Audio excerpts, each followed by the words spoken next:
هیرامندی به معنی بازار الماسه و در زبان اردو به معنای محل زندگی و فعالیت‌های مرتبط با فاحشه‌گریه. این واژه به طور خاص به مکان‌هایی اشاره داره که در اون خدمات جنسی ارائه میشه.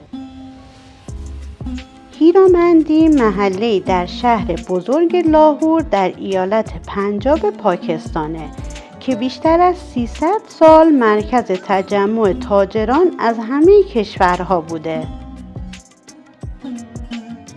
و در اول محل تجارت برده و کنیز بوده و بعد از اون مرکز رقص و آواز در شهر لاهور بود. ولی حالا با شنیدن نامش تنها تصویری که از اون در ذهن آدما میاد تنفروشی زنان در این بازاره. اینکه چطور تغییر در این منطقه به وجود اومده اینه که این بازار در مرکز ایالت پنجاب مکانی بود که حاکمان مغول اونو آبادش کردن و محلی شد برای فروش کنیز و بردهداری و بعد از تموم شدن حکمرانی مغول‌ها اونجا تبدیل شد به محیطی برای رقص و آواز. زنانی که به اونجا می اومدن در عرصه‌های رقص و موسیقی فعالیت داشتن و هیچ کدوم تنفروشی نمی کردن. بازار هیرامندی در زمان استعمار انگلیسی‌ها عوض شد چون که انگلیسی‌ها از این زنان به اجبار برای تنفروشی به سربازان خودشون استفاده می کردن. به هر کدوم از زنان رقاصه و تنفروش الماس میگن. به خاطر همینم به زبان محلی هیرامندی به معنی بازار الماس نامگذاری شده. متاسفانه دختران و زنان فراری از روستاها و شهرهای دیگه به خاطر فقر و هزینه‌های زندگی به اینجا میان و البته تعداد زیادی هم به خاطر قرض خانواده هاشون توسط سالمندان پولدار و قاچاقچیان جنسی به زور به اینجا میان و مجبور به تنفروشی میشن.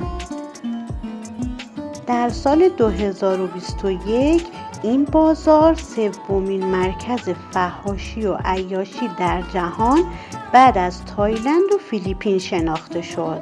روزنامه آلمانی دی ولت با انتشار گزارشی در اون سال درباره رشد تجارت جنسی در این بازار نوشته که این کشور با گذر از تایلند و فیلیپین به اولین مقصد تجارت جنسی ارزان قیمت در دنیا تبدیل شده.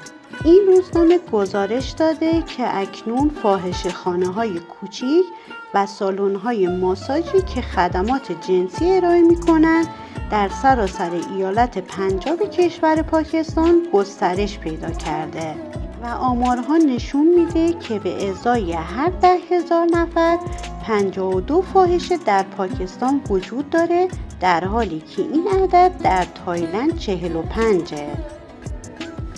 البته امروزه به خاطر فشار مسلمونا این بازار در ظاهر رونقی نداره، ولی صرفاً نحوه انجام و مکان اون تغییر کرده، چون که نحوه ارتباط تغییر کرده و به وسیله موبایل و یا واسطه‌های انجام میشه که در همون بازار تشکیل شدن.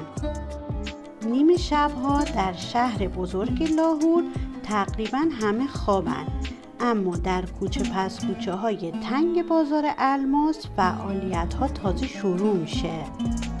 نیمه شبها در این بازار مغازه ها باز میشن و دلالان تنفروش شروع به گردش در سراسر بازار میکنن. دختران که با لباس های زیبا و چهره های آرایش کرده در بالکن ساختمون ها ایستادن و برای مشتریاشون جلب توجه میکنن. در هر دو طرف این بازار مغازه‌های گل فروشی وجود داره، چون که دادن دست گل به زنان تنفروش و رقاص از سنت‌های قدیمی در این بازاره که برای جلب توجه کردن و ابراز احساساتشونه. این منطقه تمام خصوصیت‌های بازارهای تنفروشی رو در شرق و جنوب آسیا رو داره و اکثر زنان در این بازار به دلایل مختلفی مثل فقر و نبود حمایت‌های اجتماعی به اجبار تنفروشی می‌کنن. متاسفانه در این منطقه بیشتر زنان با فرزندانشون زندگی می‌کنن و به نوعی فرزندان این زنان تحت تاثیر این محیط قرار می‌گیرن و آینده نامشخص رو تجربه می‌کنن. اونها در این فضا به طور مستقیم همیشه شاهد زندگی مادرانشونن و با واقعیت‌های تلخی مثل فقر و خشونت و تجاوز مواجه میشن. حتی بعضی مواقع متاسفانه در این فضاها به این کودکان تجاوز و دست درازی میکنند و بسیاری از این فرزندان ممکنه به دلیل فقر یا نداشتن امنیت در این بازار بعداً به سمت کارهای مشابه مادرانشون روی بیارن.